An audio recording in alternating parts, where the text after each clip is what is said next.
자, 여러분들 안녕하세요. 우리가 저번 시간까지 그 점에 대해서, 그러니까 점의 좌표라든지 아니면 두 점 사이 거리라든지, 그러니까 점에 대해서 참 공부를 많이 했는데요. 이제 한 단계 더 높여서 직선에 대해서 같이 공부를 해보려고 해요. 교과서는 125페이지입니다. 자, 지금 주어진 조건이 지나는 한 점과 그 다음에 기울기 이렇게 두 가지고요. 그것을 토대로 지금 요 직선의 방정식을 구하는 거예요. 그래서 지금 0,4라는 점을 지나면서 기울기가 마이너스 2인 직선 요 보라색 얘에 대해서 어떻게 방정식을 구성할 거냐인데요. 우리가 알고 있는 공식은 없기 때문에 기울기에 대해서 좀 더 초점이 맞춰져서 방정식을 좀 구성해 보려고 하거든요. 자, 우선 기울기는 x의 변화량분의 y의 변화량이에요.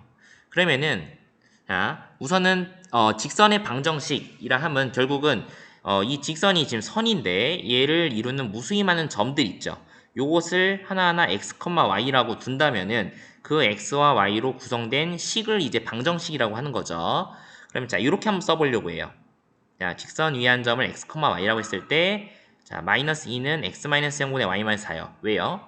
지금 x랑 y가 한 이쯤 있다고 칩시다. x, y가. 그러면은 자, 이 변화량이라는 게 뭐예요? 나중값에서 이전값을 빼는 거죠. 그러니까 자, 요 임의의 한 점을 나중값에 해당되는 x랑 y라고 뒀을 때 이전값은 우리 지나는 점인 p, 그러니까 0,4라고 한다는 거예요. 그러니까 x-0 분의 y-4. 근데 요게 지금 기울기인 마이너스 2랑 일치해야 된다는 거죠.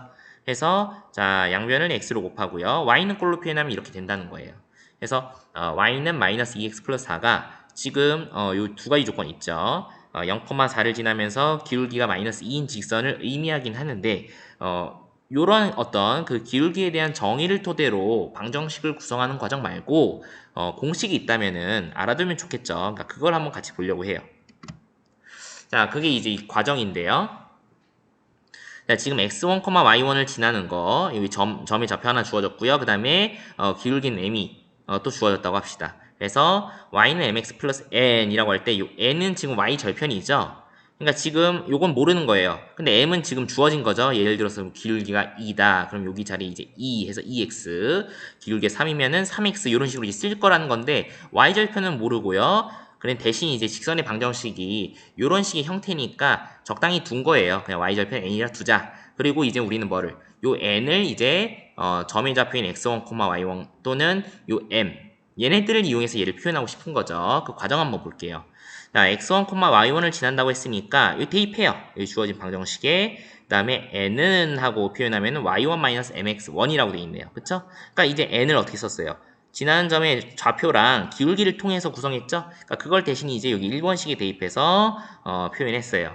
그래서 얘에 대해서 이제 해석을 하면은 자, x1과 y1은 지나는 점의 xy 좌표인데 그것을 x와 y에 각각 뺐죠. 그 다음에 기울기를 지금 x-x1에서 곱했어요. 그쵸?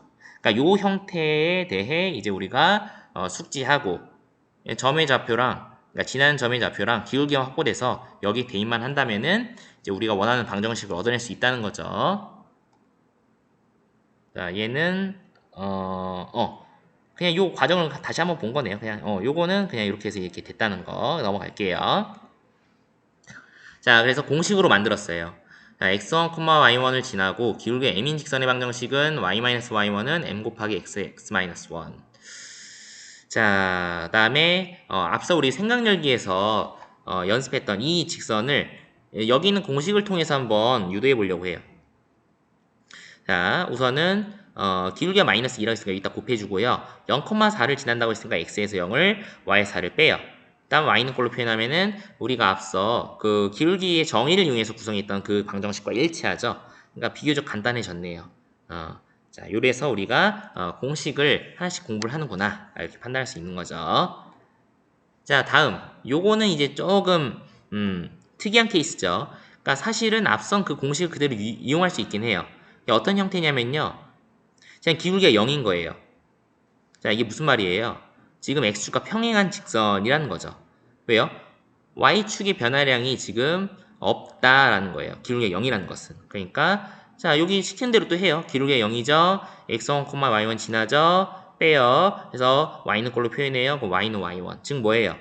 우리가 이 직선에 대해서 요 공식을 거쳐서 계산할 수도 있지만 애초에 이 x축과 평행한 직선 같은 경우는 그 점을 이루는 모든 점의 y좌표가 다 y1이잖아요. 그래서 y는 y1이라고 이름 붙이기도 하죠.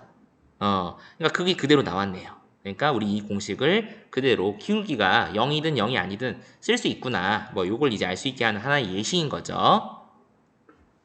다음에 2, 마이너스 3을 지나고 기울기가 마이너스 2일 때는 똑같아요. 마이너스 2를 곱해주고 자 2를 빼고 x에서 y에서 마이너스 3을 빼요. 그래서 y는 꼴로 표현하면 이렇다.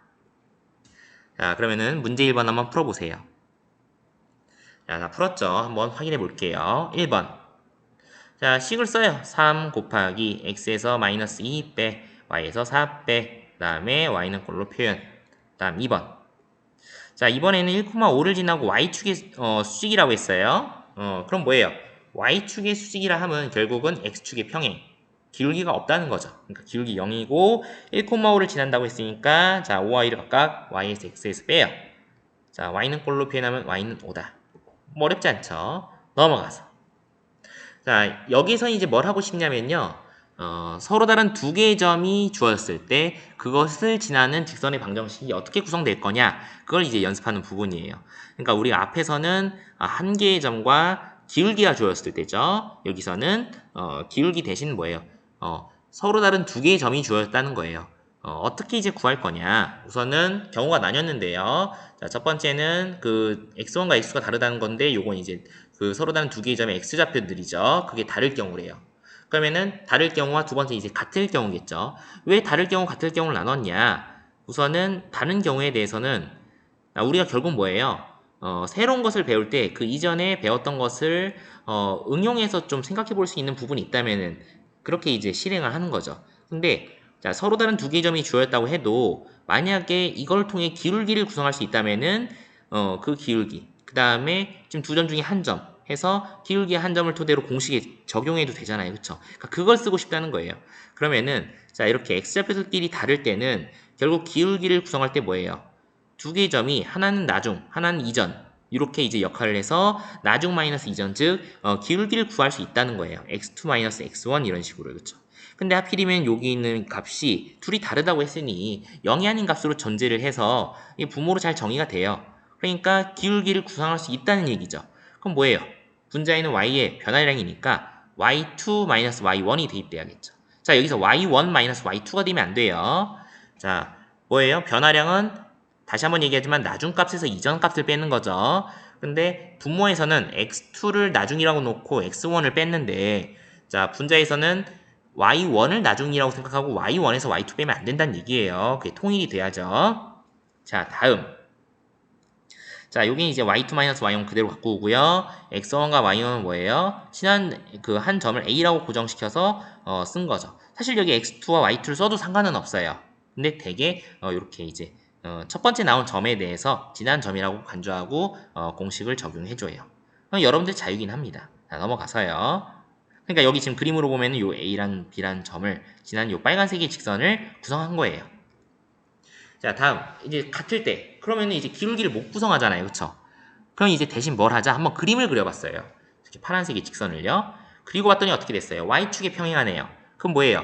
y축이 평행하다는 것은 결국 그 선을 이루는 점들의 x좌표는 모두 다 일치한다는 거네. 그게 여기 있는 x1으로요. 그쵸? 그러니까 뭐예요? 그냥 x는 x1이다. 이렇게 대답하면 된다는 거예요. 얘는 그러니까 따로 공식을 적용할 수가 없어요. 왜냐하면 기울기를 구성할 수가 없으니까 애초에 대신에 그림을 그려서 해석하자라는 겁니다. 그러니까 x는 x1. 자, 그래서 서로 다른 두 점이 주어졌을 때는 둘로 나눠서 해석하자. x좌표끼리 다르다면은 자 이렇게 x좌표끼리 같다면은 자 x는 x1으로.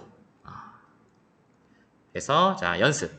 자, 1,3과 마이너스 1,5를 지날 때는 투리즘 x좌표가 다르니까 공식이 그대로 기울기 구성하는 공식에 적용해서 y는 마이너스 x 플러스 4라고 구성했고요. 그 다음에 자, 지나는 두 점의 x좌표가 지금 4로 일치하죠. 그때는 뭐라고 하자? x는 4라고 하자. 자, 그러면은 또 문제 2번 풀 수 있겠죠? 자, 다 풀었다 생각하고 또 한번 볼게요. 1번부터. 자, x좌표 다르네요. 공식 적용. y는 마이너스 x 플러스 7. 다음 2번. 또 x좌표끼리 달라요. 공식 적용.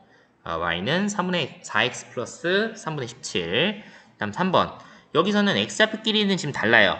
근데 y좌표가 같죠? 그럼 결국 뭐예요? 이 기울기 0이라는 거예요. 그래서 y는 6. 다음에 4번은 x좌표끼리 같네요. 요럼 이제 공식 못 써요. 그럼 뭐라고 하자? x는 5라고 하자 그냥. 왜요? y축에 평행한 직선이잖아요. 기울기를 정의할 수 없거든요. 그러니까 그림으로 해석하자는 거죠. 자, 다음 문제 3번도 풀어보세요. 자, 이것도 다 해결했다 생각하고요. 바로 진행을 할 건데요. 지금 이 3번은 그냥 하나의 문제로 그냥 넘기는 게 아닌 여러분들이 나중에 이것을 응용할 수 있으면 좋을 것 같아요. 그러니까 좀 이걸 숙지해 줬으면 좋겠어요. 이 상황 자체를. 자, 다시 볼게요. x절편이 a이고 y절편이 b인 직선의 방정식은 a분의 x 더하기 b분의 y 그것에 a분의 x 더하기 b분의 y는 1이다 라고 이제 쓸 수 있음을 설명하래요. 그러니까 예를 들어서 x절편이 2이고 y절편이 3이다. 그럼 어떻게 쓸 수 있다는 거예요? 2분의 x 더하기 3분의 y는 1이다 라고요. 나중에 이게 어떻게 쓰일지는 바로 오늘 또 수업에서 보일 거예요. 우선은 지금 문제 3번에 대해서 왜 이렇게 쓸 수 있는지에 대한 설명을 해볼게요. 자, 우선은 x절편이 a이고 y절편이 b다 라는 저 조건들을 어떻게 해석할 거냐. 그럼 서로 다른 두 개의 점이 지금 보장이 된 거예요. 이렇게 a, 0과 0, b요. 왜요? 절편은 x축과 y축의 그 직선의 교점에 각각 x좌표와 y좌표를 의미하죠. 그러니까 결국 뭐예요? x좌표가 a인데 y좌표는 그 축 위에 있으니까 0이고요. y좌표도 마찬가지죠. 그러니까 x좌표는 0이라고 쓰고 y절편에 해당되는 b를 y좌표 b라고 쓴 거예요. 그러면은 이 두 점을 지나는 직선은 공식을 적용하면 이렇죠. 그래서 자 y는 마이너스 a분의 b에 x 마이너스 a의 곱이다 쓸 수 있어요. 그럼 여기 이제 어떻게 할 거냐? 자 양면이 똑같이 b를 나누고요. 우변을 분배해서 마이너스 a분의 x 더하기 1이라고 쓴 뒤에 이항을 해서 a분의 x 더하기 b분의 y는 1이다. 정리를 하면 되겠죠? 자 요거 잘 알아두세요. 그냥 넘어갈게요. 자 다음 자, 여기 제목을 보니까 ax 더하기 by 더하기 c는 0. 요것이 나타내는 도형이 뭐냐? 인데요. 결론부터 얘기하면 직선이에요. 자, 이 두 개로 나눌 수 있어요. 두 개의 경우로. 우선은 b가 0이 아닌 경우와 b가 0인 경우. a는 상관없어요. b에 대해서만. 왜 그러냐면은 이게 b가 지금 기울기에 관여하거든요. 분모에. 그죠? 그러니까 만약에 b가 0이 아니라면은 요 식에 대해서 y는 꼴로 표현할 때 지금 x 앞에 기울기가 마이너스 b분의 a라고 결정이 돼버리죠. 그쵸? 그럼 뭐예요? 마이너스 b분의 c는 y절편. 그러니까 기울기와 y절편을 갖는 표현인 직선이 된다는 거죠. 다음에 b가 0이다 라는 것은 그러니까 여기다 그냥 대입해요. 그 다음에 x는 꼴을 표현하니 x는 마이너스 a분의 c래요. 그럼 뭐예요? y는 꼴로는 표현하지 못했지만 결국 이 표현 자체도 y축에 평행한 그죠? x좌표를 마이너스 a분의 c로 갖는 점들을 모두 모아놓은 그 직선이라는 거죠. 그러니까 다 직선이에요. 그래서 요 b가 0이 아닌 경우와 0인 경우 모두 다 직선을 의미하니 원래의 식인 ax 더하기 by 더하기 c는 0은 직선일 수밖에 없다. 요걸 지금 얘기하고 싶은 겁니다. 자 넘어가세요. 자 여기만 풀면 이제 맞춰요. 금방 한번 해봅시다. 자 한번 각자 풀어보고 보세요. 자, 다 풀었다 생각하고요. 한번 직선을 그려볼게요. 자, 1번부터 자 2x 플러스 3y를 마이너스 6이라고 썼어요. 왜 이렇게 했냐? 한번 마이너스 6으로 양변을 나눠봤어요. 그랬더니 마이너스 3분의 x 더하기 마이너스 2분의 y는 1이 됐어. 결국 뭐예요? a분의 x 더하기 b분의 y는 1이다 라는 형태에 도달했죠. 그래서 선생님이 여기 일부러 이 덧셈의 기호를 쓴 거예요. 그럼 여기 각각의 분모에 위치한 게 뭐가 돼요? x절편과 y절편이 된다고 했죠. 이 형태. 그래서 그걸 토대로 지금 직선을 그린 거예요. 자, x절편 마이너스 3, y절편 마이너스 2, 쫙 그어. 그래서 지금 1번의 이 표현이 빨간색 직선으로 나타낸 겁니다. 다음 2번. 자, y는 2x라고 쓸 수 있고요. 얘는 결국은 원점을 지나면서 기울기가 2인데 그 기울기 2를 어떻게 쓸 거냐? 자, 원점 지나죠. 그리고 1,2. 그러니까 기울기가 3이면 1,3을 지나면 되고요. 그런 식으로 두 개의 점을 연결했다 보면 될 것 같아요. 다음 3번. 자, 3x는 6이고 x는 2다. 그럼 뭐예요? x좌표가 2인 모든 점들을 모아서 y축이 평행하게 그려지면 된다는 거죠. 이 녹색. 다음 4번. 자, 2y는 마이너스 4고요. y는 마이너스 2. 그럼 결국 어떻게 돼요? x축에 평행하며 구성하는 점들의 y좌표가 모두 마이너스 2가 되게 하는 이 노란색의 직선이 우리가 원하는 직선이 되겠죠. 자, 이렇게 해서요. 우리가 직선의 방정식 모두 공부를 해봤고 다음 시간에는 이제 직선에 대해서 이제 위치 관계를 한번 공부해 볼 거예요. 자, 아무튼 고생 많았고요. 다음 시간에 보도록 합시다.